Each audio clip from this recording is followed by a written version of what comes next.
The Alpha house looked warm from the outside. Inside, it felt like a polished cage. Ahmed led me upstairs without meeting my eyes, down a long hallway lined with old portraits and dark wood, then stopped at the last door on the left. Your room, she said, flat as a wall. The guest suite was bigger than my whole cabin. A fireplace. A king bed. A window overlooking the back pines. It should have felt safe. Instead, it felt strategic. Control. Ronan had not just moved me under his roof. He had placed me exactly where he wanted me. He set my bag on the chair and turned to ask for water, but the maid was already leaving. Wait. She paused. Barely. Is there food? She hesitated, then gave a small shrug. Kitchen closes early. The door clicked shut behind her. He stared at it for a long second. So that was how this would work. Protected enough to stay under their eyes. And welcome enough to be ignored. By the time the sky outside turned black, my stomach hurt almost as much as my pride. He was sitting by the cold fireplace, still wearing my sweater, when the door opened without a knock. Ronan stepped in carrying a tray. Soup. Bread. Tea. For one foolish second, I only stared. He set the tray down on the small table near the window, jaw tight. No one brought you dinner. It was not a question. He crossed my arms. I can survive one missed meal. He looked at me then. Really looked. That is not the point. His voice was low. Control. The kind that made everything inside me pull tight. He hated that it still did. Then what is the point? He asked. That I should be grateful the Alpha noticed his staff forgot the girl he rejected. Something dark flashed across his face. They did not forget. The words came out clipped. They chose. He went still. Because that was worse. He turned back toward the door like he meant to go fix it, but I spoke before I could stop myself. Leave it. It paused. I am tired of people making scenes on my behalf after creating the first one themselves. Silence stretched between us. Seek. Sarp. Then he came back and sat in the chair across from me, not close enough to touch, but close enough that he could feel the bond hum low under my skin. He picked up the spoon just to have something to do with my hands. The soup was still warm. Of course it was. He must have brought it straight here. He hated that detail most of all. Why are the rogues this close? He asked finally. He leaned back, elbows on his knees, eyes on the floor for a second before lifting to mine. Because something shifted at the border 2 weeks ago, patrols found tracks where there should have been none. And now? His gaze hardened. Now they are testing us. Oase. The word landed strangely. He set the spoon down. You mean your pack? I mean this territory. His tone stayed even, but I could hear the fatigue under it now. For the first time after the ceremony, I noticed the shadows under his eyes. The strain in his shoulders. It looked like a man who had not really slept in days. Not the untouchable Alpha from the firelight. Just Ronan. Too tired. Too controlled. Too lati. My chest tightened before I could stop it. He stood and moved toward the window so he would not see even that much. Being me, his voice came quieter. Eat, Aibi. Then lock the door tonight. He kept my back to him. Are you warning me as my Alpha or as the man who broke me? When he answered, the room went still around the sound of it. Tonight, I do not know the difference. That should have softened something in me. It almost did. Then a male voice drifted up from the hallway below, cold and familiar. Ronan's father. Well done. Keeping her here was the right move. At least now your mistake can still be managed. My hand tightened against the window frame. Managed. So that was all I was after all. He did not sleep much after that. Managed. The word sat under my skin like a splinter I could not pull out. By morning, the Alpha house felt even less like protection and more like a polished lie.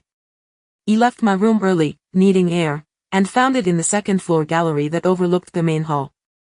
Voices rose from below before I ever stepped into view. Ronan's father.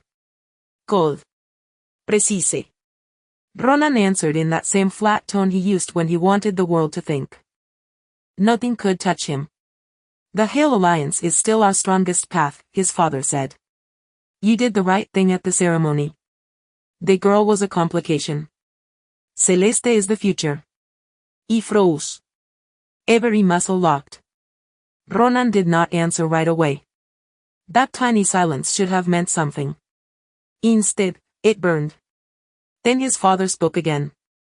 Keeping Ivy here solves the problem. It keeps her contained until this passes. Ronan's voice came low. The rogue thread is real. Exactly, his father said. Use that. Protect her if you must. But do not confuse duty with weakness. You rejected her for a reason. My pulse pounded in my ears. He waited for him to say it was a lie. That I was not a problem. That I was not some stray risk under his roof. He said nothing. Nothing. He backed away from the railing before either of them could see me and took the servant stairs down, my face hot, my chest cold. So that was the truth. They dinner. They warning. They room. Not remorse. Not regret. Just management. Damage control dressed up as concern. By noon, I found him alone in the back corridor near the study, reading patrol reports with his sleeves rolled to his forearms like he had the right to look tired after what he had done. He glanced up the second I stepped closer. The bond tightened like a live wire. He crushed it down. You should have saved your soup, I said. I would hate for your generosity budget to run low. His eyes narrowed. What happened? He laughed, sharp and mean. I finally understood you. He set the papers aside. Then tell me what you think you understand. He moved closer, anger carrying me where pride usually stopped me. That I am not a person to you. I am a problem to contain. A complication to manage. You rejected me for politics, then dragged me into your house for optics. His jaw tightened. That is not what this is. No. My voice rose before I could stop it. Then why did you stand there this morning and let your father call me a mistake? He stopped cold. Not guilty. Not shocked. Just still. You were listening. The words came out too calm. Too controlled. Like that was the issue. He stared at him in disbelief. That is your defense. Took one step toward me. Ivy, you do not know the whole situation. And I do not care anymore. The lie hurt coming out, but not as much as I needed it to. Whatever this is between us, keep it. He would rather be hated openly than protected like I am some embarrassing secret. Something hard flashed across his face then. Hit, maybe. Anger, definitely. Fine.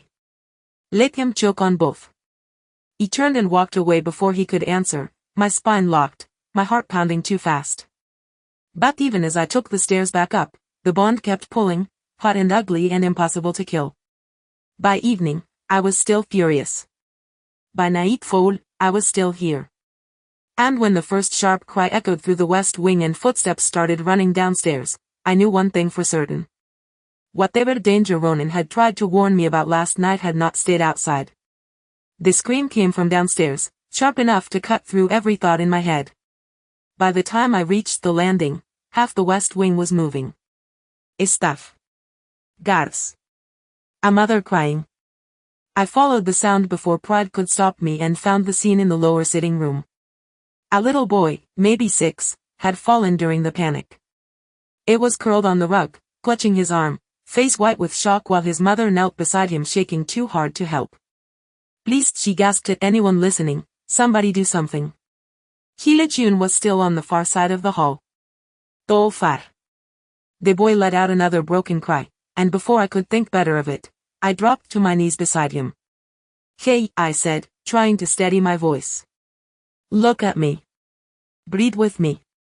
His eyes, wild and wet, found mine. He touched his wrist. The second I did, something moved through me. Warm. Breathe. round in the strangest way. It rushed down my arm and into him before I could pull back. The boy's breathing slowed. The tight panic in his face eased. His mother stared. So did I. He blinked at me, stunned, then flexed his fingers. It does not hurt, he whispered. Silence fell across the room. Not ordinary silent. But silent. The kind that means everyone just saw something they do not understand. Jun pushed through the crowd and crouched beside us. Her hand hovered over the child's arm, then over mine. Her face changed. Stand up, Ivy. Edith. Barely. My pulse was racing now. Fast. Uneven. He knew what I had done without knowing how. The bond flared before I even looked up. Ronan had entered the room. His gaze went from the child to June to me in one hard sweep. What happened? Hune rose slowly. She healed him. No one moved. No one even pretended not to hear. The child's mother started crying again, this time from relief, and grabbed my hands. Thank you. Thank you. He wanted to answer. He could not. Because the room had already changed. The fear in it had changed shape. He was no longer just the rejected girl in the Alpha house. He was something else now. Something useful. Something dangerous. Ronan stepped closer, all command and tension. Everyone out. His voice cracked through the room, and people obeyed fast. But not before I caught the looks on their faces. Curiosity. Oh. Calculation. The last one chilled me most. When the door shut, June spoke first, voice low. This confirms it. The gift is real. Ronan's eyes locked on mine. Dark. Intense. Alarmed in a way he was trying hard to hide. Gift, he asked. Hune hesitated just long enough to tell me she was choosing her words carefully. Ancient Luna healing. Rare enough to be legend. My stomach dropped. Legend meant stories. Stories meant records. Records meant power. And power inside a pack like Red Pine was never left alone. He took one step back. No, I said, too quickly. No one can know about this. Hune gave me a look full of sympathy and dread. They already do. Ronan turned toward the window, scanning the dark grounds beyond the glass like he could see the future coming for us. When he spoke again, his voice was colder than I had ever heard it. If word spreads past these walls, the rogues were never just hunting the border. He looked back at me then, and what I saw in his face made my blood run cold. He was not afraid of what I had become. He was afraid of who would come for me because of it. By morning, the whole Alpha house knew. By noon, the whole pack did. He felt it before anyone said a word. The way servants stopped talking when I entered a room. The way guards looked at me too carefully now, like I had changed species overnight. Useful. Dangerous. Valuable. He hated all three. When the summons came from the council chamber, I already knew this was not about concern. It was about ownership. The room was full when I walked in. Elders. Council wives. Celeste in cream silk, composed as ever. Ronan stood near the head of the table, shoulders rigid, expression unreadable. His father did not bother with a greeting. Miss Rowan, he said, smooth and cold, in light of recent events, the council has determined that your presence must remain under pack authority until the rogue threat is resolved. My pulse kicked hard.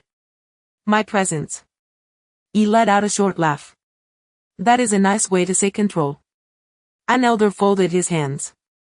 Your gift belongs to Red Pine now. The room fell silent after that. Not because they regretted it. Because they meant it. It rose fast in my chest. No, I said. I do not belong to Red Pine.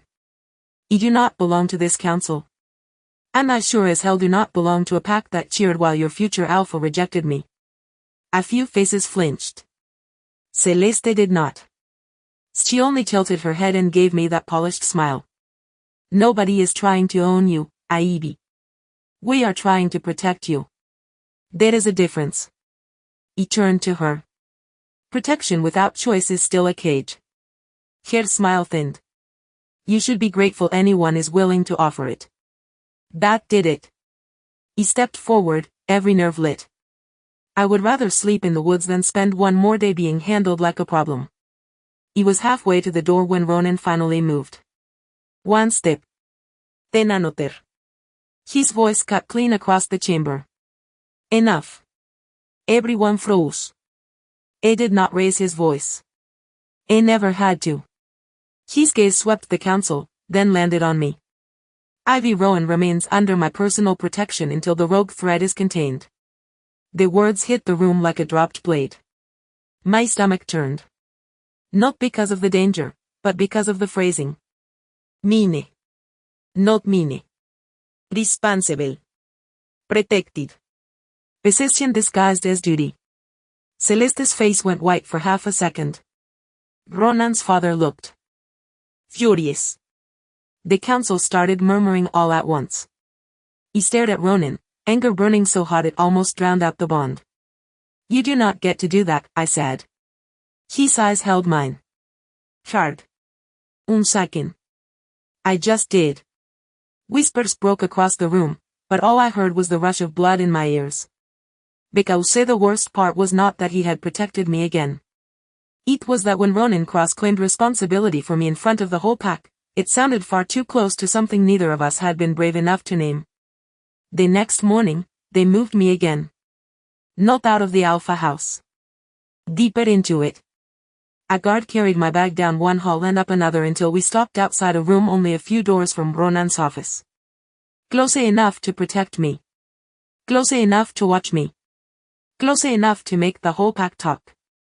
You cannot be serious, I said when the guard opened the door. It gave me the kind of careful look people used when they did not want to offend the Alpha by offending me. These were the orders. Of course they were. The room itself was elegant. Bigger window. Better look. Worse meaning. He dropped my bag on the bed and looked out over the front courtyard just in time to see three women glance up toward my window, whisper to each other, then look away too slowly. By breakfast, the whispers had turned into a full storm. He felt them before I even sat down in the dining room. Council wives. Staff. A few visiting families. Every eye slid to me, then to Ronan at the end of the table, then back again. One woman lifted her teacup and smiled with perfect cruelty.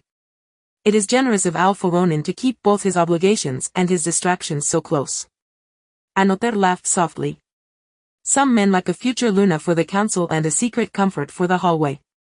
It rushed through me so fast my hands shook. Celeste sat 3 seats down in pale blue, composed as a painting.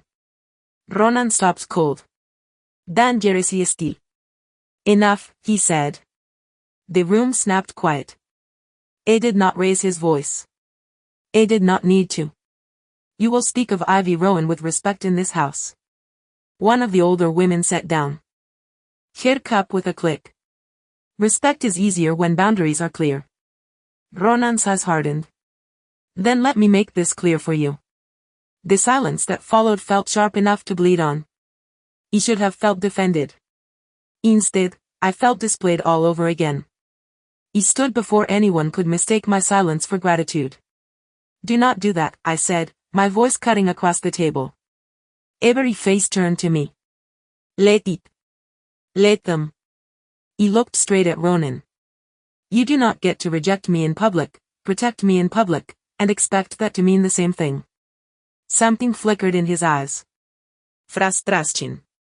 Hate. Maybe both. He did not stay long enough to name it. He turned and walked out with my spine straight and my pulse pounding, the room buzzing behind me like flies over a wound. But by the time I reached the upstairs landing, one truth hit harder than all their gossip. The pack was no longer asking whether Ronan wanted me gone. They were starting to wonder why he kept pulling me closer. After breakfast, I did not go looking for Ronan. He went looking for something older than him. Older than red penis gossip. Older than the council women who thought they could measure my worth between one teacup and the next. Aunt Mara was waiting for me in the small sunroom off the East Hall, hands wrapped around a mug that had long since gone cold. One look at my face and hers changed. They got to you, she said quietly. He sat across from her, tired and sharp all at once. They already had me. Now they are just enjoying it. She looked down at the table for a long second, then reached into her sweater pocket and pulled out a folded piece of paper so worn at the edges it looked like it had been opened 100 times. Your mother left this with me the night she died, she said. My chest tightened. Why did you never show me? Because she made me promise not to unless things changed. Her eyes lifted to mine. Things have changed. He unfolded the paper with shaking fingers. Most of the ink had faded, but one line stood out clear enough to cut. Erased from record does not mean gone from blood. My pulse kicked. What does this mean? Mara. Exhaled slowly. Your mother did not come from nowhere, Aibi. She came from a line this pack buried on purpose. The room went still around me. Buried on purpose. Like a crime. Like a threat. My hand flew to the necklace at my throat, the one I had worn my whole life without ever asking the right questions. The pendant was a small silver crest, old and worn smooth at the edges. Mara saw where my hand landed and nodded once. That symbol, she said, I have seen it before. Not in books. In the lower halls under this house. Silstown. Old pack markings. Hidden where only the alphas keep their dead history. For a second, I forgot to breathe. Under the pack house. Yes. Her voice dropped. Your mother told me never to let them connect you to it. Them. No tu ese. That matter. Everything in me sharpened at once. The rejection. The healing. The whispers. The way people had started looking at me like I was either a miracle or a problem. I was done waiting for other people to explain my own life to me. I rose too fast, chair legs scraping against the wood. Then I am going to see it for myself. Mara stood too. Aibi, be careful. Hidden history is still history someone wanted buried. Good, I said, my fingers closing hard around the necklace. Then maybe I am done being the only thing in this pack people get to bury. He turned toward the door, and that was when I saw him.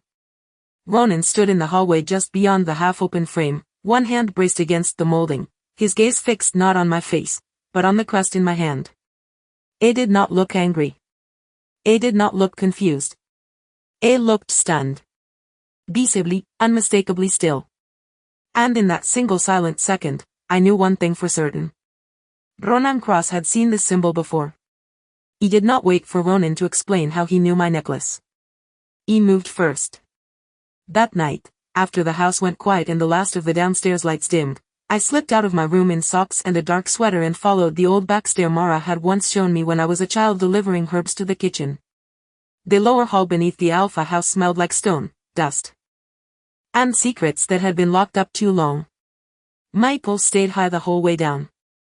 Every step felt reckless. So be it. I was tired of being careful while everyone else handled my life like it belonged to them. At the end of the corridor, I found it. A narrow iron door set into the wall. No handle. Used a carved recess in the shape of a crest. My crest. My fingers shook as I pulled the necklace from under my shirt and pressed the pendant into the stone. Nothing. Then a voice behind me said, "You are either very brave or very bad at staying alive." He spun so fast my shoulder hit the wall. Ronan stood halfway down the corridor, sleeves rolled, expression unreadable, eyes fixed on me. "You followed me." He came closer, slow and silent. "You disappeared into a sealed part of my house after waving a symbol tied to erased pack history in my face. What did you expect?" Anger rose first. "Suffer than anything else. Move, then. Or help." For 1 second, I thought he would stop me. Instead, he stepped in beside me, looked at the crest in my hand, then reached past my shoulder and pressed his palm flat against the stone. "It needs alpha bloodline access too," he said. The lock clicked. The door opened inward with a low scrape that made the hair rise on my arms. Inside, the archive room was smaller than I expected.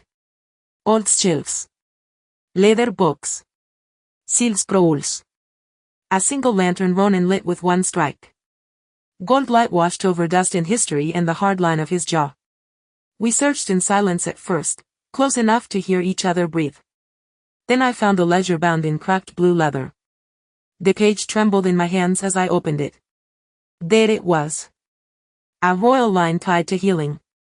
Territorial command.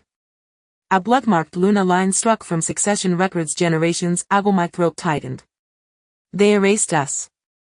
Ronan took the ledger from me, eyes scanning fast, face going still in that dangerous way of his. Not erased, he said quietly. Buried. The word hit harder. Because buried things could come back. He turned toward him too quickly in the cramped space and nearly collided with his chest. The bond surged between us, hot and sudden, and for one terrible second. Neither of us moved. His gaze dropped to my mouth, then lifted back to my eyes, darker now. He hated how the room seemed to shrink around that silence. Then the archive door opened behind us. Light from the corridor cut across the floor, and Celestiale's voice came sharp and cold through the dark. Well, she said, this looks far more intimate than a history lesson. Celeste did not raise her voice. She did not need to.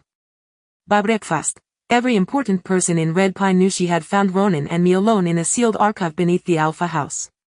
The dining hall felt colder than usual, though the fireplace was lit and the silver gleamed and the whole room smelled like coffee and polished wood. He knew something was wrong the second I walked in. Too many quiet faces. So much waiting.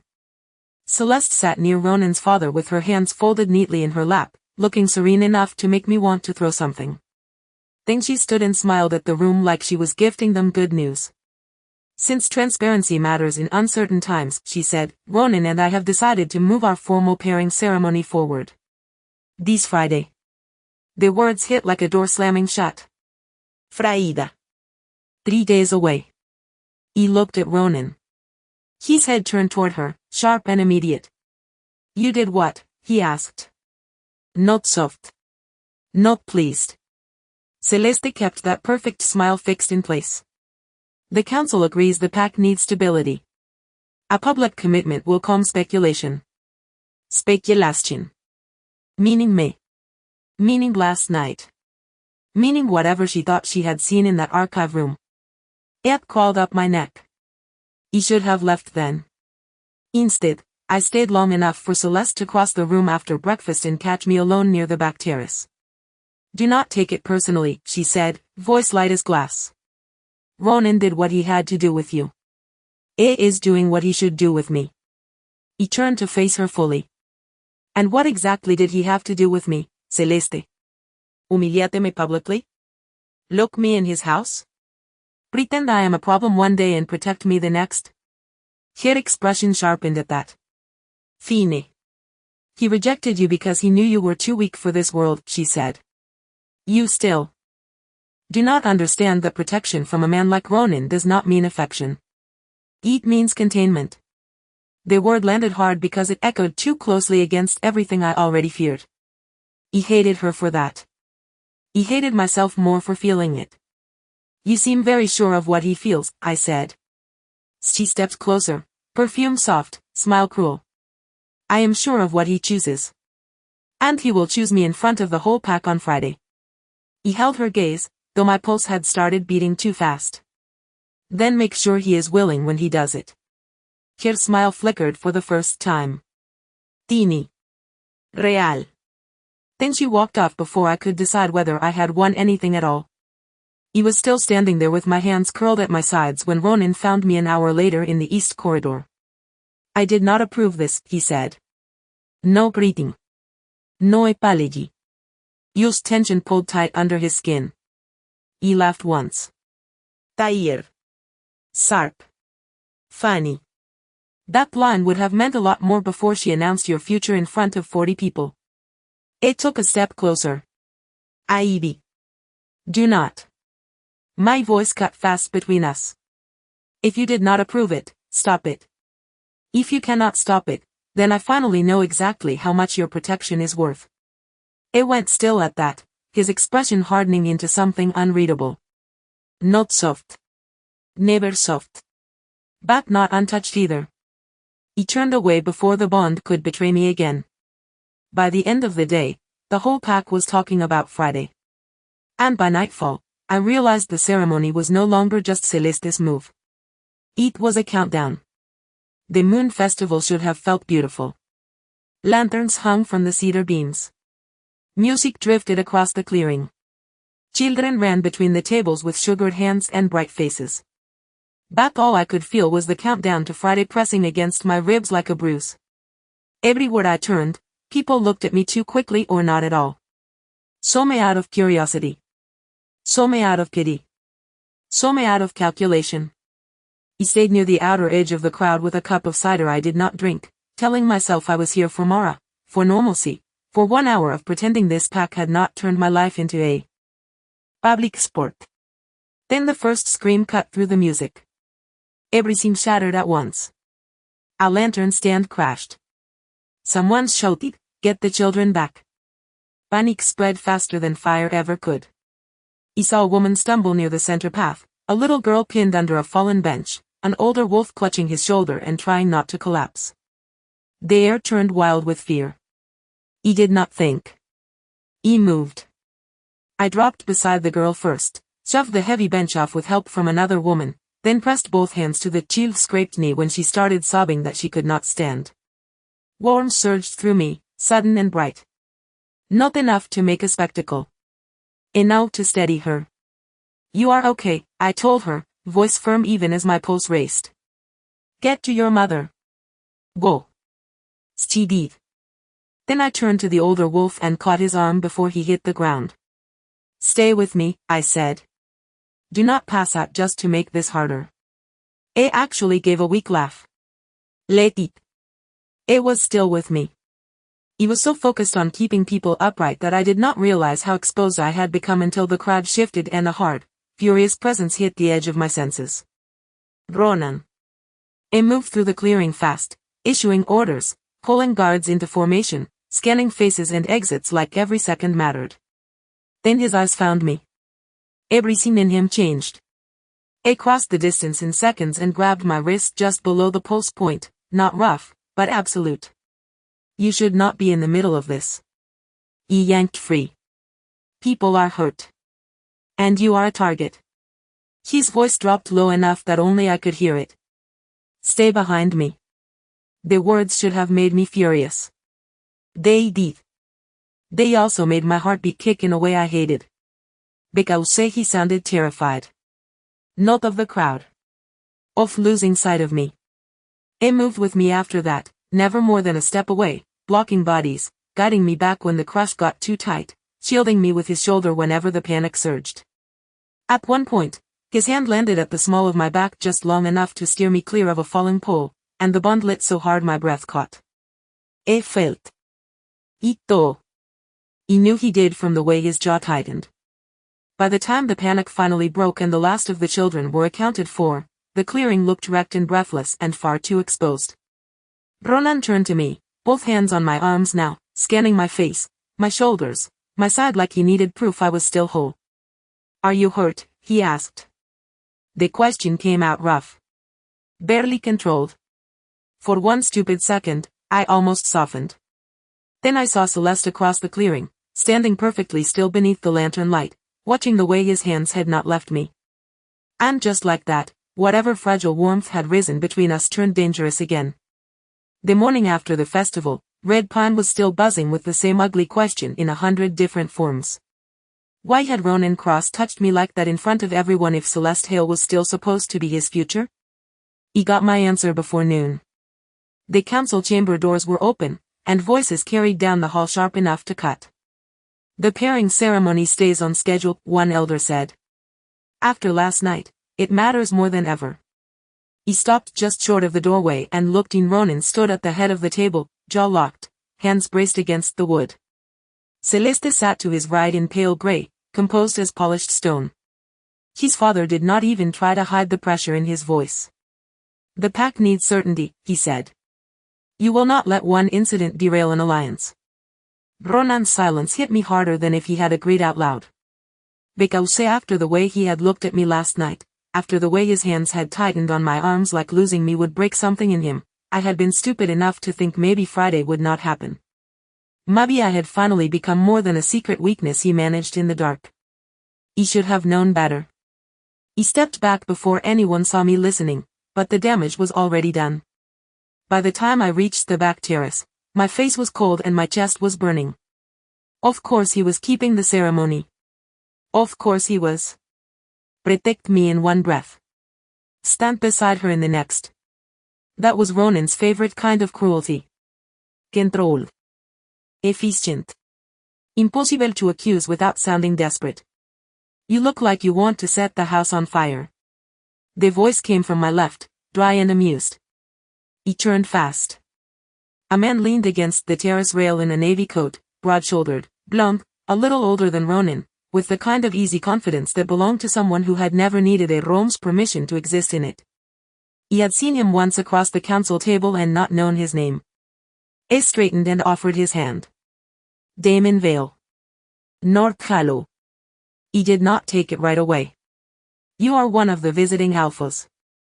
Unfortunately. His mouth tilted. I am also the only person in this house rude enough to say you look furious instead of pretending you look fine. Against my will, a small breath of laughter escaped me. It felt strange. Too easy. Damon noticed and did not press it. That healing you did last night, he said, lowering his voice. Most people saw a spectacle. He saw control under pressure. He went still. You do not know what you saw. Maybe not. His gaze stayed steady. Respectful. But I know when someone is being underestimated on purpose. The words landed in the exact place Celestis had bruised the day before. Too weak for this world. Kentan. Manid. Here, for the first time in days, someone was talking to me like I had a mind. Not just a gift. Not just a bond. North Hollow uses old border records, Damon went on. If what I heard about your bloodline is even half true, you might understand patterns the rest of us missed. He blinked at him. You want my opinion? I want your brain, he said. Your opinion comes with it. The simplicity of it almost hurt. Then the bond snapped hot across my ribs. He did not need to turn to know Ronan had stepped onto the terrace. The air changed when he was angry. Heavy. Sharp. Damon glanced past me and smiled like he had been expecting this exact moment. He turned. Ronan stood in the doorway, shoulders rigid, eyes fixed on Damon first, then me. You are needed in the West Hall, he said to me, voice flat enough to fool everyone except the woman tied to his pulse. He folded my arms. Then I guess I am lucky Damon was just leaving. Damon did not move. Actually, he said lightly, I was inviting Ivy to review alliance maps with me. If she is willing. Ronan's gaze darkened in a way that made the air feel suddenly too tight. Ivy is under Red Pine protection. Damon's smile thinned. Protection should not mean isolation. The silence between them turned dangerous fast. Not violent. Worse. Male. Political. Territorial. He hated how the bond reacted to it.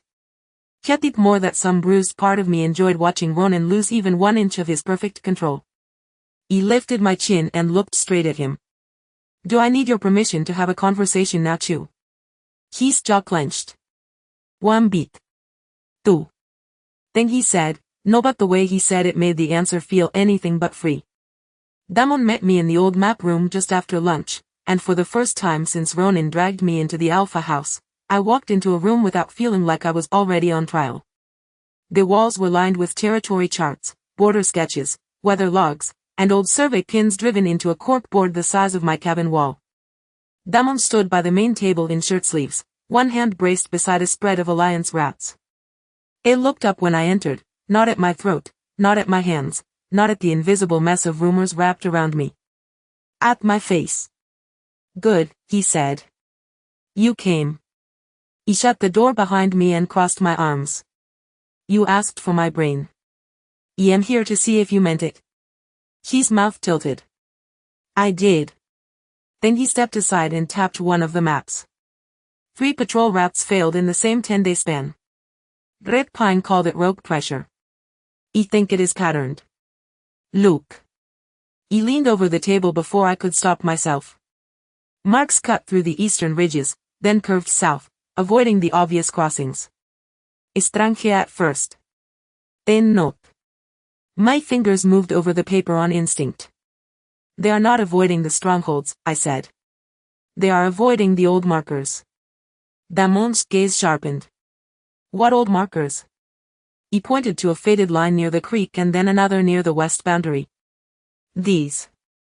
The routes bend around places tied to older territory law. Not modern pack borders. Older than that. Went quiet, then gave one slow nod. That is exactly why I wanted you here. The words hit harder than they should have. No machinery. No management. No careful little cage disguised as concern. Just that. Respect. Space.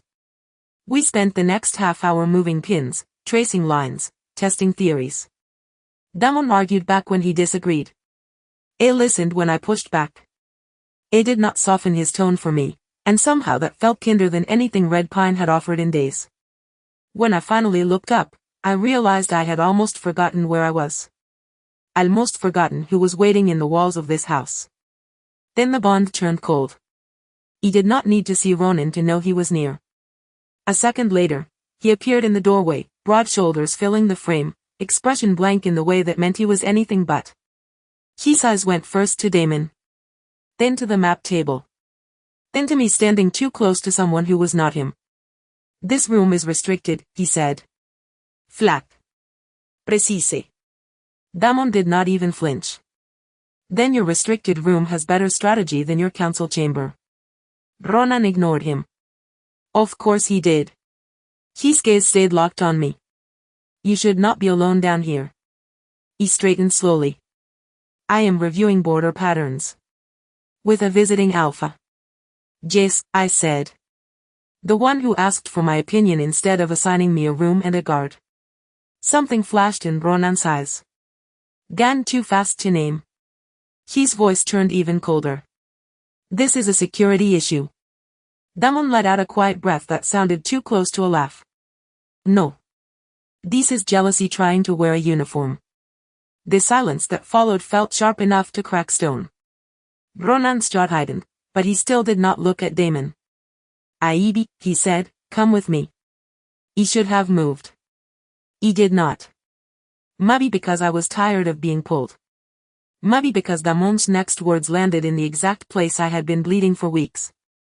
You know, he said softly, not to Ronan, but to me, North Hollow does not bury women for making powerful men uncomfortable. He turned toward him before I could stop myself. It held my gaze, steady and clear. If you ever want a place where your mind is not treated like a threat, you would not be unwelcome there. The room fell silent. Completely still. Because for the first time since Ronan rejected me, another future had just opened in front of me. And this one did not feel like humiliation. By evening, Damon's offer was still sitting under my skin like a live wire.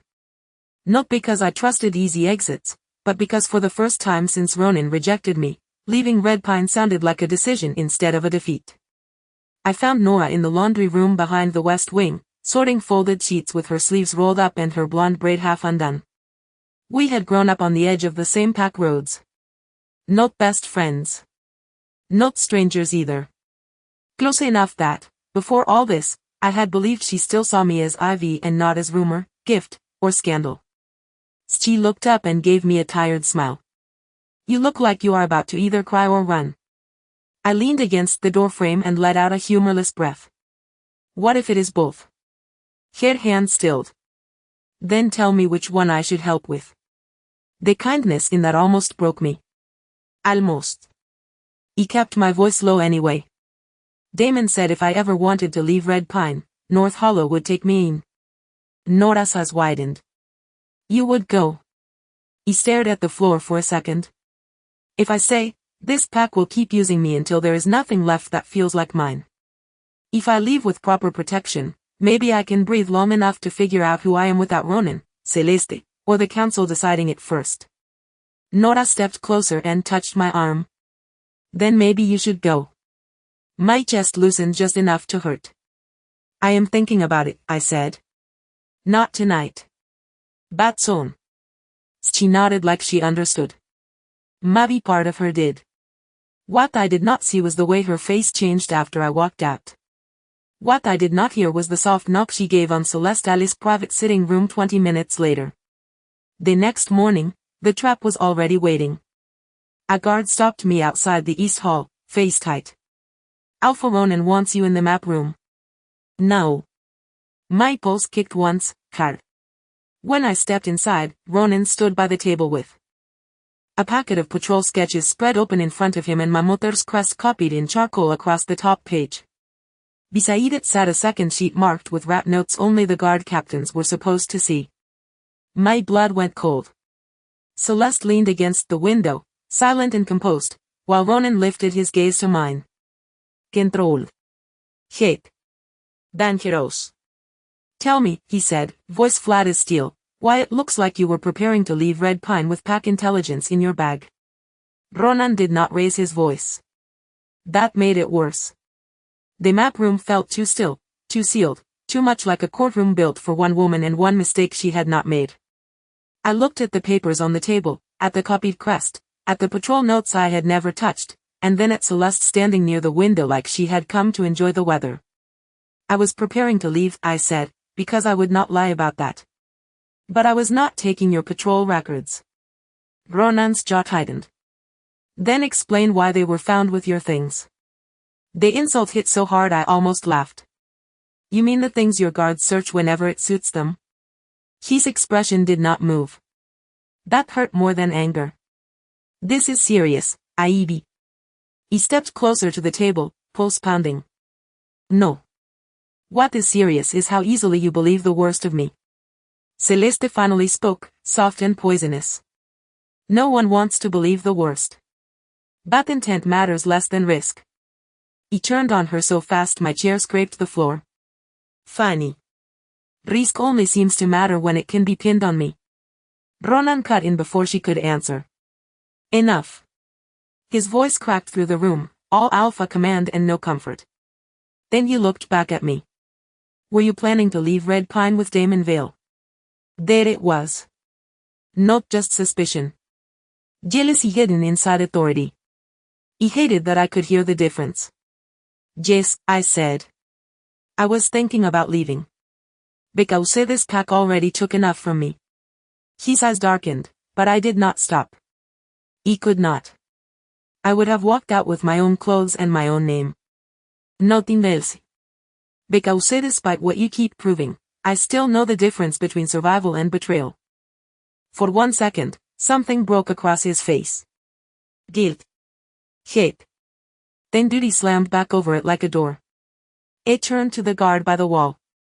Double her detail. No unsupervised movement outside the east wing. It flashed through the room around me. I stared at him, barely able to breathe past the shock of it. You cannot be serious. I did not look away. Until I know how this happened, I am not taking chances. That was it. That was the second rejection. Not in front of a bonfire this time. In front of evidence, lies, and a woman who had never once deserved his faith. He laughed, and the sound came out cracked. You asked me once why I wanted to leave before dawn. He took one step back, then another, each word cutting cleaner than the last. This is why. Because when it comes down to me or your precious order, you will always choose order. It started toward me. Aibi, no, my voice hit the walls hard enough to ring. You rejected me at the ceremony. Fine. But this. He pressed a hand to my chest because the pain had turned physical now, sharp and ugly and humiliating. This is you doing it again with better paperwork. Silence crashed through the room. Even Celeste stopped pretending to breathe. Ronan's face went still in that dangerous way, but I saw it in his eyes this time. The words had landed. So be it. Let them stay there. He turned and walked out before anyone could stop me, before he could touch me, before the bond could betray the part of me that still wanted him to say my name like it mattered more than a set of stolen pages. By the time I reached the stairwell, my vision had blurred. He blinked it clear and kept moving. He would not cry in his map room. He would not break in his house. But as I hit the landing, a guard stepped into my path and lowered his head, almost apologetic. Orders, he said. The corridor behind him was already closing around me. Guarded doors. Watched exits. No way out. And somewhere downstairs, Ronan Cross was deciding my safety again without asking whether there was anything left in me worth saving. He spent the day inside a locked wing that smelled like cedar, old money, and bad decisions made by powerful men. The extra guard outside my door never met my eyes. Neither did the maid who brought lunch I did not touch. By sunset, the anger had settled into something colder. Cleaner. Ronan had made his choice in the map room, and this time there had been no crowd to blame it on. Just evidence, suspicion, and the same old truth. It would always rather contain me than trust me. When the knock came after dark, I did not answer. It came again. Slower this time. Ivy. Ronan's voice. Low. Careful. He stared at the door and said nothing. Open the door. He laughed once under my breath. That line would work better if you had not already posted guards. Silence. Then, quieter, I need to explain. He crossed the room and stopped with my hand on the knob but did not open it. No, I said through the wood. You need me to forgive the version of you that always comes after the damage is done. I exhaled on the other side. He could feel his frustration through the bond, hot and restless, but I kept my voice hard. Go stand beside Celeste. Go protect your maps. Go do whatever future alpha things help you sleep at night. But do not ask me to make your choices feel noble. The silence after that stretched long enough to hurt. Then his voice dropped to a rough whisper. You think you know why I did what I did? My throat tightened, but I kept my tone flat. I know enough. His hand hit the door once. Not violent. Helpless. No. You do not. He heard footsteps then. Another man approaching fast. Caleb. Ronan's beta. His voice came sharp from the hallway. This has gone too far. He stepped back from the door instinctively, pulse rising. Not now, Ronan said. Now, Caleb shot back. Because you are about to lose her for a lie that started the night of the ceremony. Everything me froze. The night of the ceremony. I moved without thinking, opening the door just a crack. Neither of them noticed. Ronan stood with his back half turned, shoulders rigid. Caleb looked furious in a way that felt almost desperate. Your father threatened Mara before the ceremony, he said. You know that. It made it clear Ivy would be exposed if you claimed her publicly. And you still think silence is protecting her? My breath caught. Ronan's voice came out low and wrecked. I thought rejecting her would hide her. The words punched through me so hard I had to brace one hand against the wall. Hide her. Protect her. No.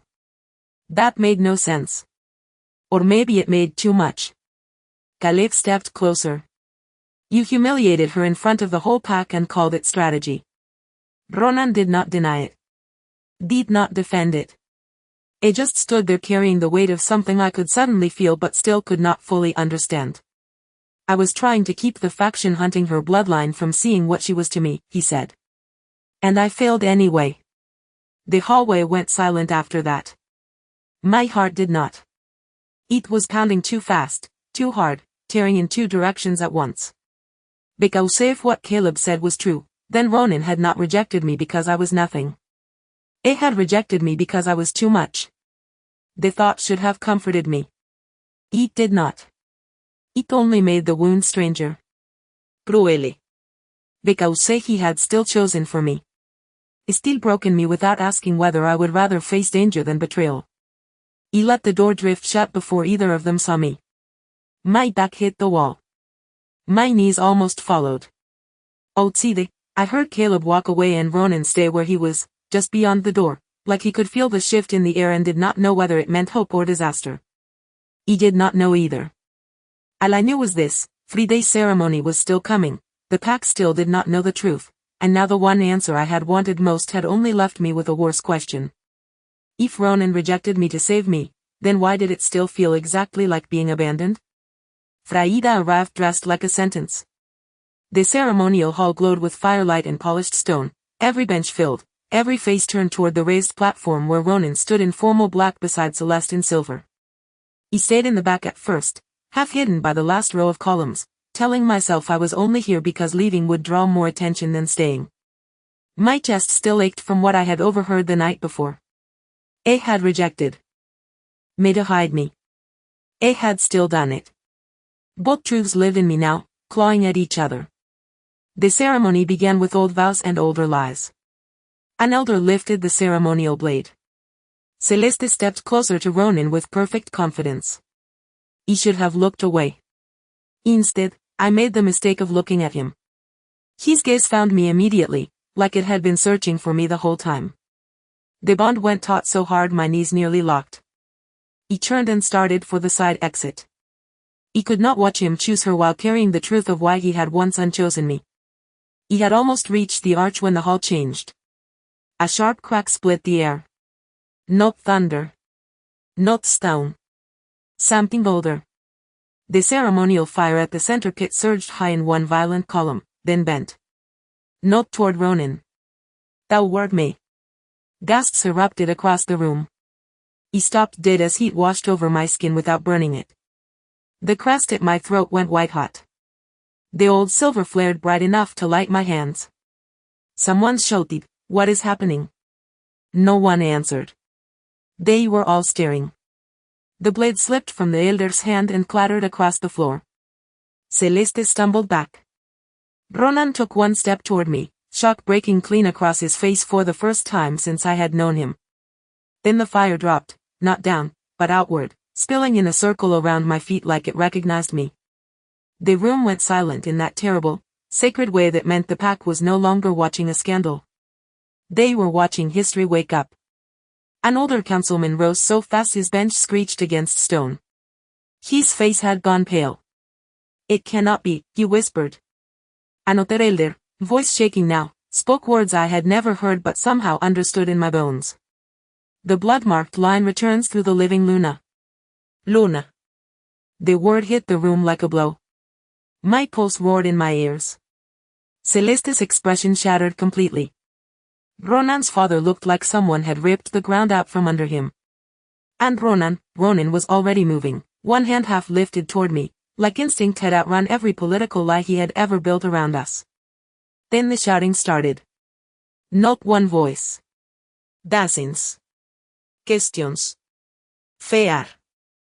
Denial. He stood in the center of it all with my necklace burning against my skin and the whole pack finally seeing what they were never supposed to know. He was not just the rejected girl. He was the thing their history had buried. And as the hall descended into chaos, I understood one brutal truth. Whatever happened next, Red Pine would never let me disappear quietly again. Chows hit the hall in waves. The first voices were only shocked. The next were angry. By the time the third wave came, I could hear the fear turn sharp. She is the reason the fire broke. No, she is what they hid from us. Get her out. Do not let her leave. The words crashed into each other until they stopped sounding human at all. He stood frozen in the center of the circle, my necklace still hot against my skin, while half the room stared like I had become a miracle and the other half looked at me like I was a threat that had just learned my own name. Then one man shoved to his feet near the side benches, face twisted with panic. The royal line should have stayed buried. Another voice answered from somewhere behind him. If she is truly blood-marked, then Red Pine is no longer safe. Safe. That was the word they always used when they wanted to turn a woman into a problem. He took one step back. Then another. The crowd shifted. Not toward the door. Thou wert me. Ronan moved before anyone else did. He came down off the platform like the ceremony had never mattered at all, putting himself between me and the nearest cluster of council wolves in one hard, decisive line. Nobody touches her, he said. The room stopped. Not come. Just stopped. His father stepped forward, furious. Ronan, think. Ronan did not even look at him. I am. Then he turned to me, one hand reaching, not grabbing. Come with me. He should have refused. He should have made him stand there in front of the whole pack and feel what it was like to want something he had no right to claim. But the hall had already turned too dangerous, too loud, too ready to split open. So I moved. It got me out through the west corridor with guards falling in behind us and the sound of the ceremony collapsing still echoing off stone. It did not stop until we reached a small council room off the private wing and shut the door behind us. Silence hit hard after that much noise. He turned on him at once. Do not act like you are rescuing me from a disaster your pack created. His breathing was uneven now. Though rough. Though fast. The bond was no longer pulsing. It was surging. Wild. Unsteady. Dangerous. Ronan took one step toward me, then another, his gaze fixed on my throat, my mouth, my skin like his wolf had finally stopped pretending it could survive this distance. Aidi, he said, and my name sounded wrecked in his voice. He backed up until the edge of the table hit my hips. Do not. But he was not listening to politics anymore. Not to the council. Not to reason. He reached for me with shaking hands, one braced beside my shoulder, the other catching my waist just enough to pin me in heat and breath and instinct. His head dipped, eyes dark, jaw clenched, every line of him screaming claim before the word ever left his mouth. You are mine, he said, voice low and breaking apart. The old wound ripped wide so fast it stole my breath. Mine. Now. After rejection. After silence. After all of it. He shoved hard against his chest. No, the word cracked between us like a blade. Ronan held perfectly still. Completely still.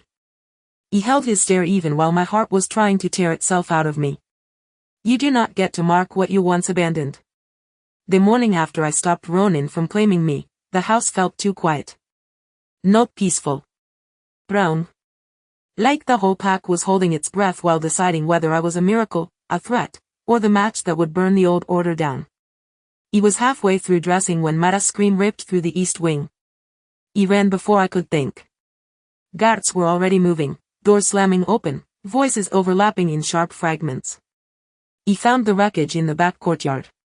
One overturned chair. A dropped shawl.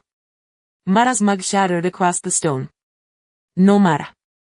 My pulse crashed so hard it almost took my knees with it. Where is she? He demanded. No one answered fast enough. Then Caleb came through the archway with a folded note in one hand and a face gone grim. He gave it to Ronan first. Of course he did. Ronan read it once, jaw turning to granite, then handed it to me. The paper shook in my grip before I even reached the first line. Bring the blood-marked girl to Grey Hollow Ridge before sundown. Come alone, renounce your claim to the buried line, and your aunt lives. If Red Pine follows, she dies.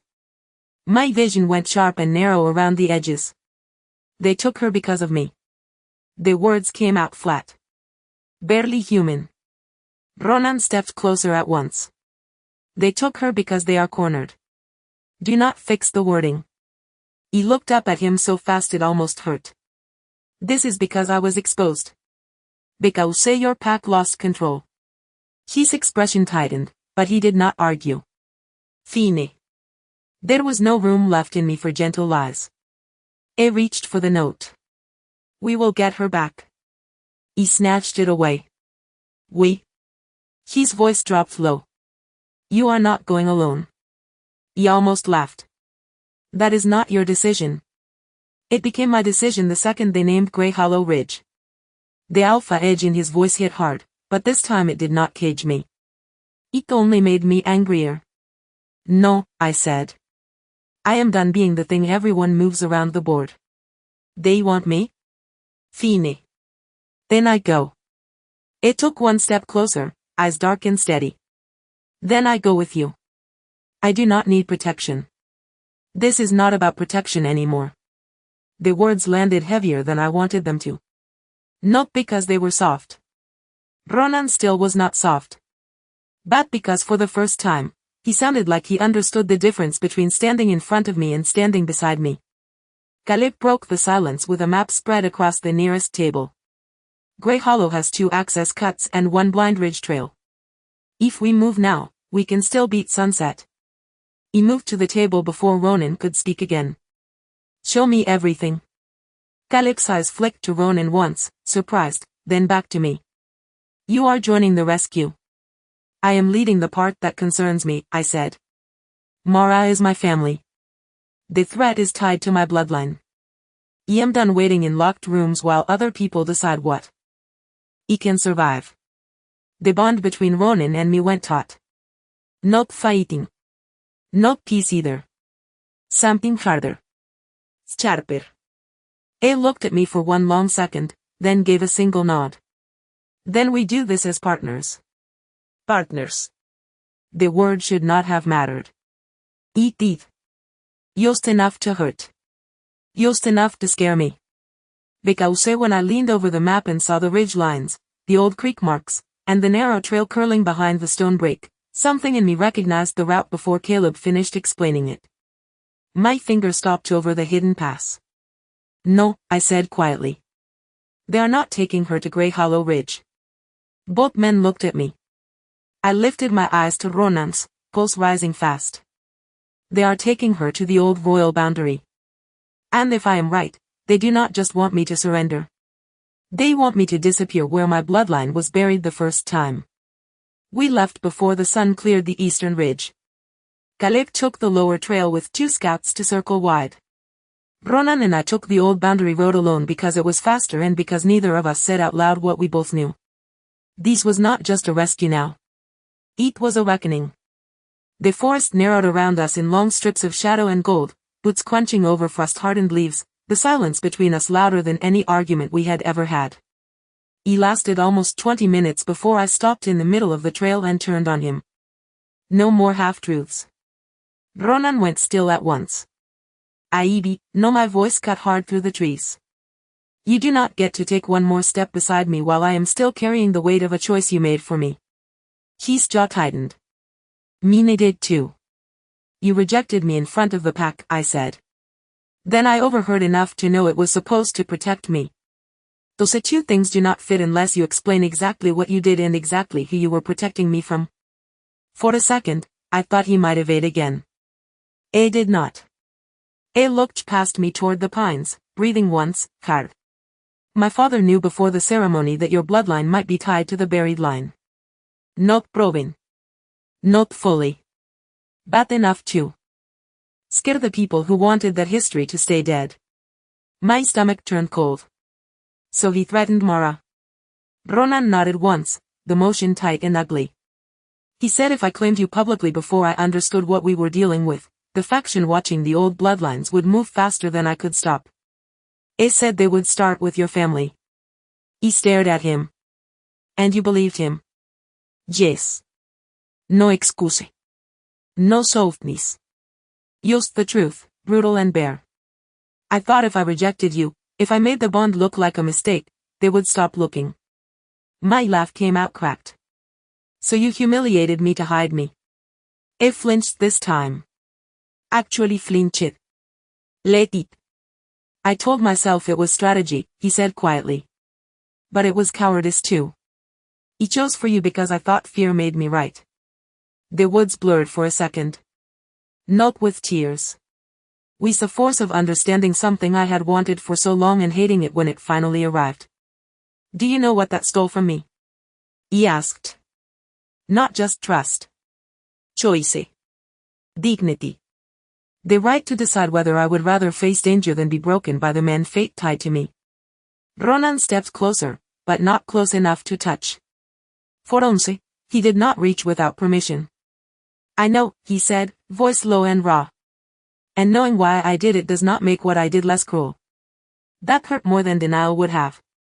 Because it was true. Because it matched the wound exactly. He looked away first, chest burning, the old trail markers suddenly too sharp in the morning light. I can understand your reason, I said. That does not mean I forgive your choice. I know. The 2 words landed gently. So gently.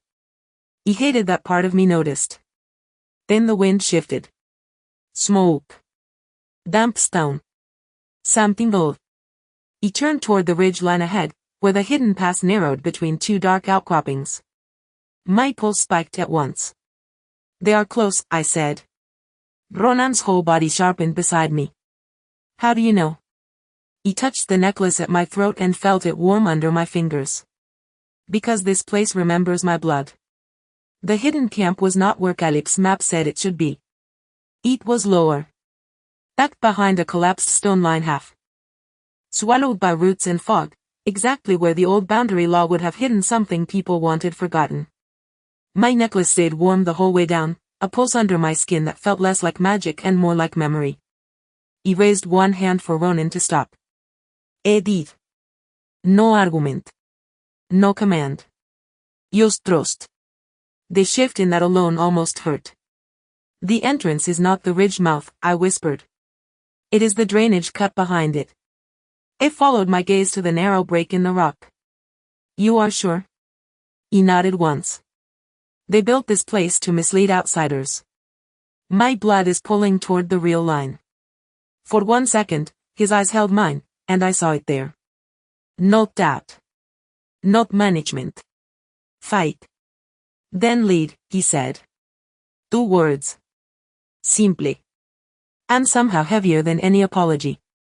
We moved through the cut single file, boots sliding over wet stone, until the space opened into a ruined outpost lit by one lantern and a low fire. Mara was tied to a chair near the back wall, pale but upright. Relief hit so hard it almost buckled me. Then a voice snapped from the shadows. Do not move. 3 men stepped out. Not rogues in the wild sense. Former council wolves. Pack men who had chosen secrecy over loyalty a long time ago. One of them smiled when he saw me. The buried line really did survive. My skin went cold. Ronan shifted his stance beside me, ready, but he did not step in front of me. Let me see. Let me choose. So be it. He lifted my chin. You took the wrong woman if you thought this would scare me quiet. The man laughed. We took the woman who taught you to survive. That seemed efficient. Mara looked at me, steady even now. Do not give them anything, Aibi. My throat tightened. He moved first, not with force, but with certainty. My hand went to the wall where the old boundary mark had been carved into stone. The second I touched it, warmth flared through my palm and across the chamber floor. The men closest to Mara stumbled back in shock. Ronan did not waste the opening. It closed the distance fast, disarming the nearest one without chaos, while I ran straight to Mara and cut her hands free with the small knife from my both. Can you stand? He asked. If I cannot, I will lie about it, she said, and I nearly laughed from pure relief. Bem Boise, one of the men blurted, panicked now, tell Celeste it was not supposed to go this far. Everything been me froze. Celeste. Ronan heard it too. His head snapped up, eyes turning lethal in a way I had not seen before. Another man tried to bolt for the rear passage, but Caleb and the 2 scouts came through just in time to block the exit. Within seconds, it was over. Not neat. Not pretty. Just done. The traitors were contained. Mara was free. The air still shook with the aftershock of choices finally surfacing. Ronan turned to me then, breathing hard, his face streaked with dirt and something far more dangerous than anger. Breathe. Not possessive. Not patronizing. Earned. You were right, he said. About the path. About the boundary. About all of it. He looked at him, really looked, and for the first time since the ceremony, I did not feel like the girl he had broken. He felt seen. Whole in a way I had nearly forgotten was possible. Then Caleb stepped forward with one of the captured men and said the words that killed whatever peace had started to form. There is more, he said. Noah was the one who passed Evie's plan to Celeste. By the time we got back to Red Pine, the council chamber was already full. Of course it was. Nothing in this pack ever stayed private once it could be weaponized. Mara was taken straight to Healer June. Caleb disappeared with the captured men and their statements. He barely had time to wash the dirt from my hands before a guard arrived at my door and said, "The council requires your presence." Requires. Not requests. Not invites. He walked in anyway with my spine straight and my heart locked down tight.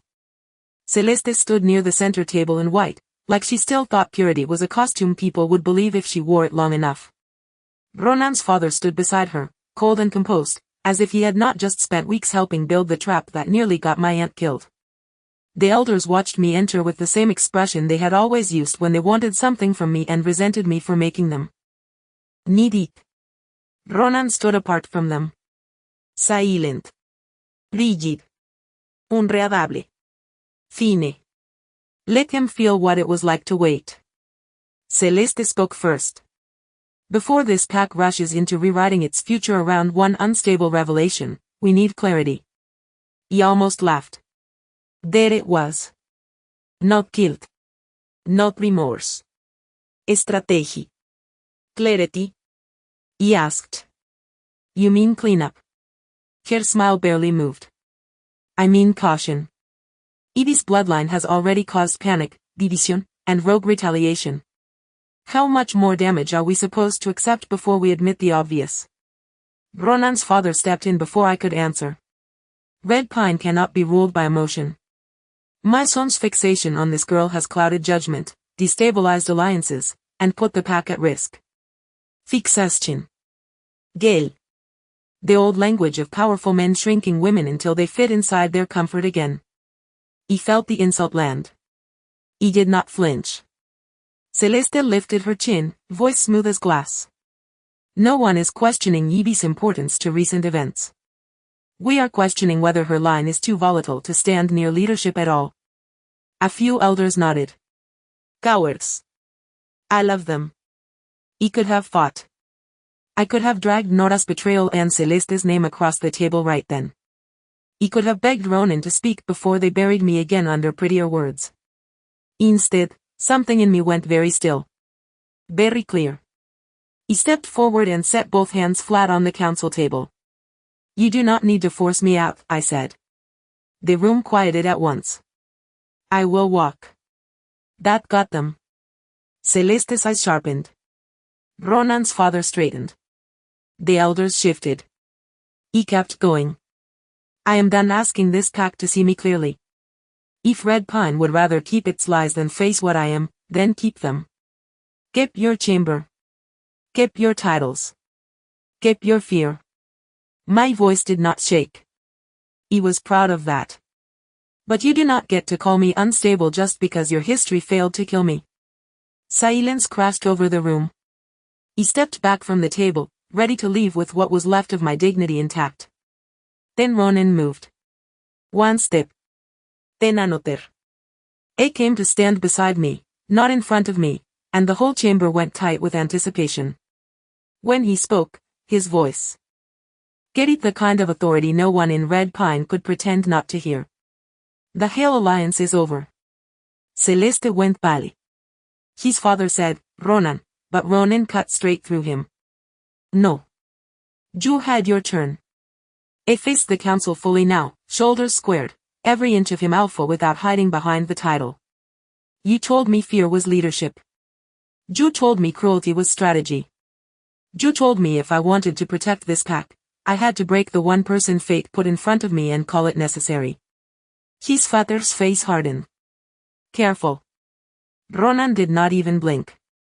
I am done being careful with lies. The room had gone so quiet I could hear my own pulse. He kept going, every word landing like a stone dropped into still water. Ivy Rowan is not Red Pine's threat.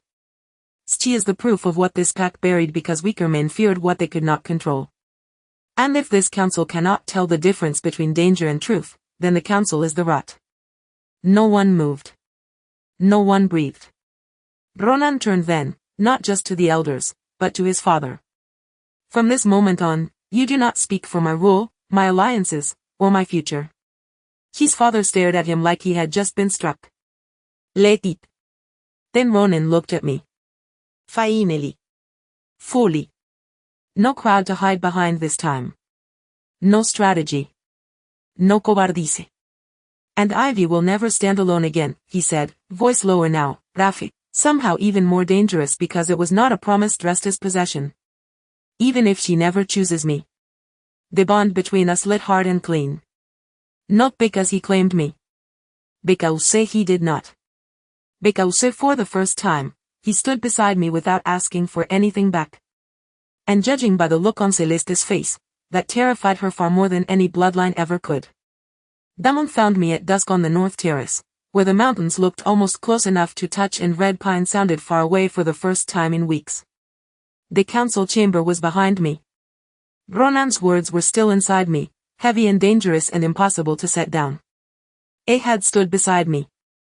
Publicly. Without trying to cage me. It should have healed something. Instead, it left me with a worse problem. For the first time after the ceremony, staying here would not mean surrender.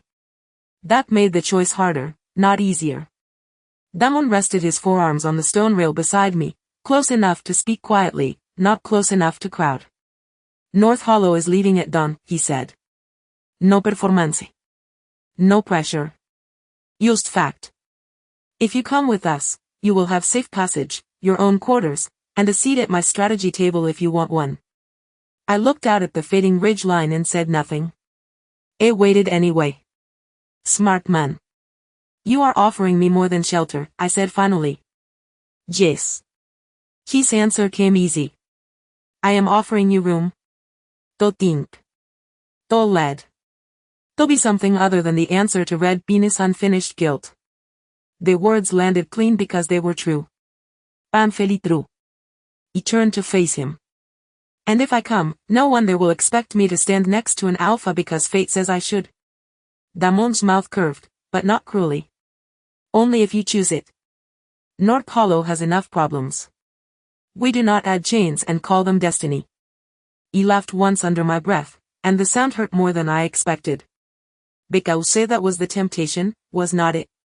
Not Damon himself. Not romance. Freedom. A future that had not begun with public humiliation. A pack where my first breath could be my own. I could leave, I said, mostly to myself. Yes, Damon said.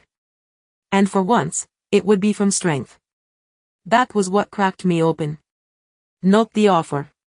The truth inside it. He had wanted escape when Ronan rejected me. He had wanted survival when he caged me. But now?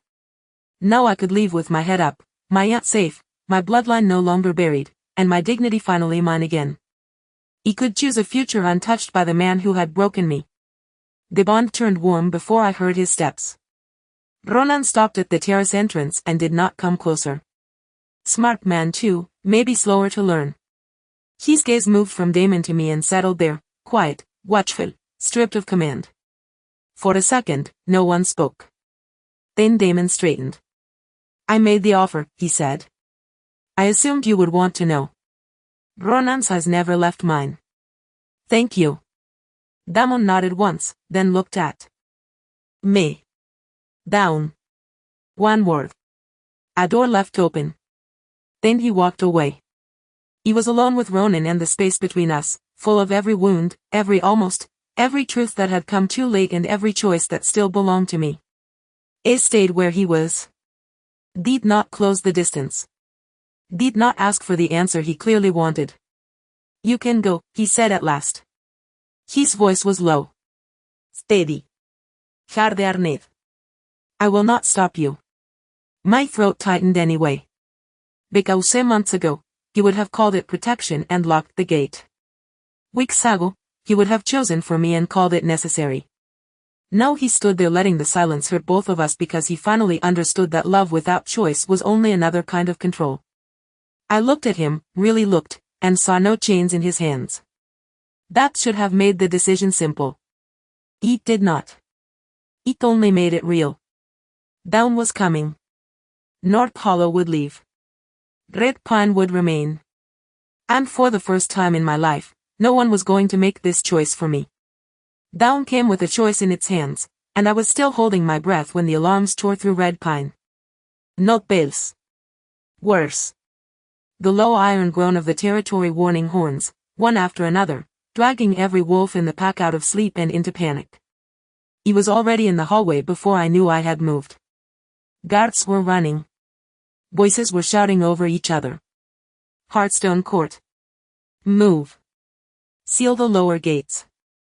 The bond pulled tight hot a split second before Ronan hit the stairwell, landing below me. It looked up once, saw me, and did not waste time telling me to stay back. So be it. We ran together. The Hearthstone Court sat at the center of the old grounds, a ring of stone older than the Alpha House, older than the Council, older than every lie Red Pine had built over what came before. By the time we reached it, the outer ward had already cracked. Not destroyed. Breached.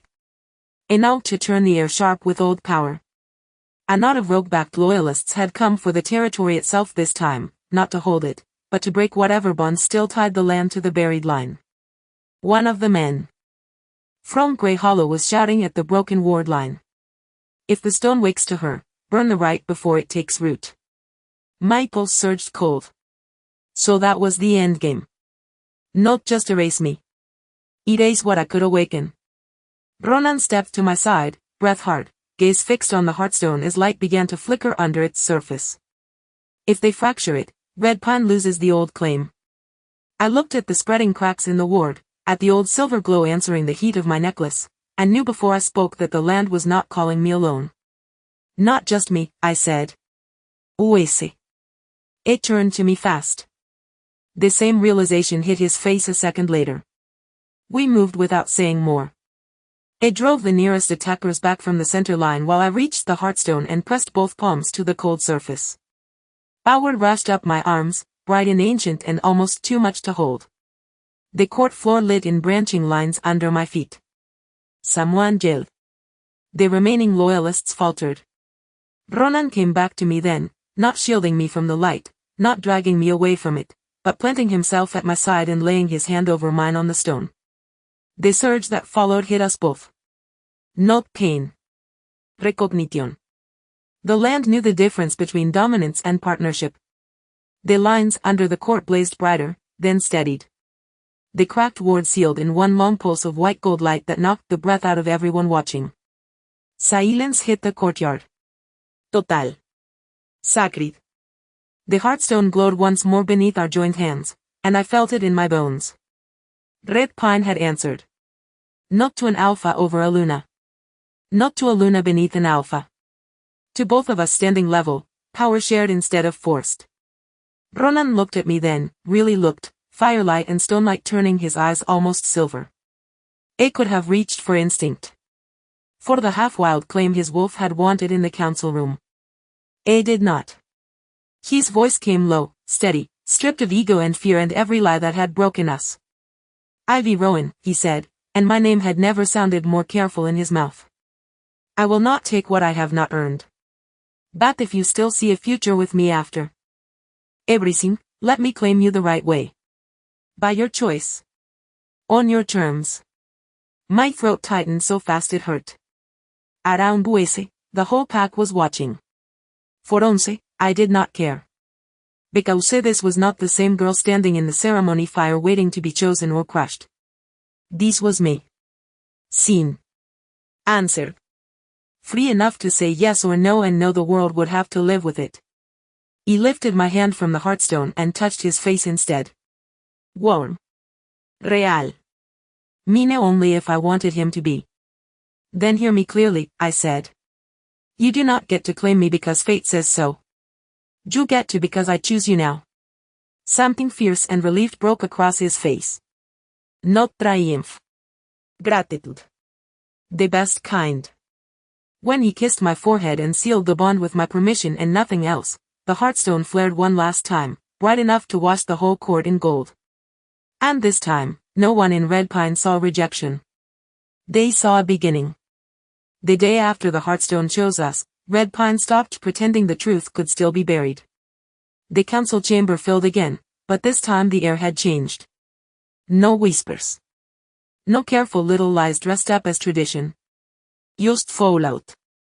Celeste stood near the far wall without her usual glow, white dress gone sharp instead of soft, while Noah sat 2 seats away with her eyes on the floor and her hands shaking in her lap. Caleb laid the statements on the council table one by one. Archive records. Testimony from the captured men. Nora's confession. Celeste's face barely moved until Caleb read the line tying her to the false evidence planted in my things. Then even she flinched. You used me, I said, not loudly, but the room heard it anyway. Nora finally looked up, tears already burning in her eyes. I thought if I helped them, they would stop watching me. He thought it would only scare you into leaving. The words landed like ash. He stared at her and felt nothing clean enough to call mercy. Celeste lifted her chin and tried one last time to sound untouchable. Red Pine needed order. Someone had to think beyond emotion. Ronan's father took half a step forward at that, as if the old machine inside this pack still thought it could protect itself. Ronan shot it down with one look. Caleb read the archive findings next. The old succession law. The buried Luna line. The part of pack history erased because weaker men feared shared rule more than they loved truth. No one interrupted this time. They had learned what the Heartstone did to liars. When the last page hit the table, Celeste lost her standing. Ronan's father lost control of the council. It should have felt like victory. It felt more like space finally opening where a cage had stood too long. Then every eye in the room turned to me. Not because they wanted to. Because they had to. He stepped forward slowly, pull steady, and let them look. Really look. This pack does not get to go back to normal, I said. Normal is what let you reject truth, bury bloodlines, mock rankless wolves, and call fear leadership. No one argued. Fine. From now on, no mate bond can be ruled on by council convenience. No outer-rank family gets pushed off land because they lack a name powerful enough to protect them. No Healy, no orphan, no woman gets treated like pack property because powerful people decide her gift is useful. The room stayed silent, but it was a different silence now. Listening silence. The kind that comes after something breaks and before something better decides whether it is strong enough to rise. He looked at the elders one by one. You all watch me be discarded, I said. So hear me clearly. This pack will never build itself on that kind of humiliation again. When I stepped back, no one could pretend I was just the rejected girl anymore. He was the woman rewriting the law that had once tried to erase me. And when Ronan's hand found mine after the session ended, steady and warm and level with my own, I realized the final battle had never only been about love. It had been about whether Red Pine would be brave enough to deserve the future we had just forced it to face. The place where Ronan Cross once rejected me looked different in daylight, but my body remembered it anyway. The stone ring. The cedar posts. The stretch of open ground where the whole pack had watched me break and called it ceremony. Now the new moon. Gathering filled that same space with quiet instead of gossip. No one laughed when I stepped into the firelight this time. No one whispered. They stood. I love them. He felt the motion ripple through Red Pine like a truth finally reaching the people who had spent too long pretending not to see it. My necklace rested warm against my skin. The bond at my throat no longer felt like a wound. It felt like something chosen. Ronan waited at the center in dark ceremonial black, not above me, not ahead of me, just there. Level. When I reached him, the elder bowed first. Then the pack followed. The force of that almost knocked the breath out of me. Not because I needed their approval. Because this was the exact place they had once watched me be discarded, and now they were the ones lowering their heads. Ronan looked at me, steady and unguarded, and for the first time the memory of chapter 1 did not cut. It closed. The elder asked for the formal words of recognition. Ronan did not look at the elder. He looked only at me. I was wrong, he said, voice carrying across the whole clearing without strain. I thought power meant choosing for other people. He thought fear made cruelty necessary. It did not. It made me weak. The silence around us tightened, not from tension, but from how deeply the truth landed. His gaze never left mine. Ivy Rowan was never my mistake. She was the truth I failed the first time. He will not fail it again. My throat tightened fast. The old hurt rose once, then changed shape under the weight of what he was giving me now. Not a private apology. Not a half confession in a hallway. A public correction where the public wound had been made. That mattered. It mattered more than he would ever fully know. He took one step closer and let the whole pack hear me too. I did not survive this pack, so I could stand beside an alpha and disappear inside his name. My voice came out clean. Estron. So hear me clearly. I am not beneath him. He never was. I stand here because I choose this future, and because Red Pine will never again confuse humiliation with order. The elder smiled then, small and startled, like even he had not expected the ceremony to feel this different. Let it. It should. Ronan held out his hand, not as command. As invitation. I took it. Warmth moved through the bond, bright and calm, nothing like the wild ache that had followed rejection through the trees. This was steadier. Better. Earned. Around Buese, the pack bowed once more, and this time I did not feel like a girl begging to be seen.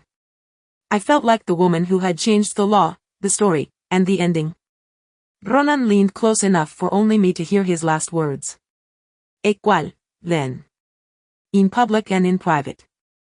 He smiled for real, maybe for the first time in this whole brutal story. Equal, I said. And when the new moon rose over Red Pine, it did not find a rejected girl standing in the ashes of someone else's choice. It found a Luna, an alpha, and a future built without fear.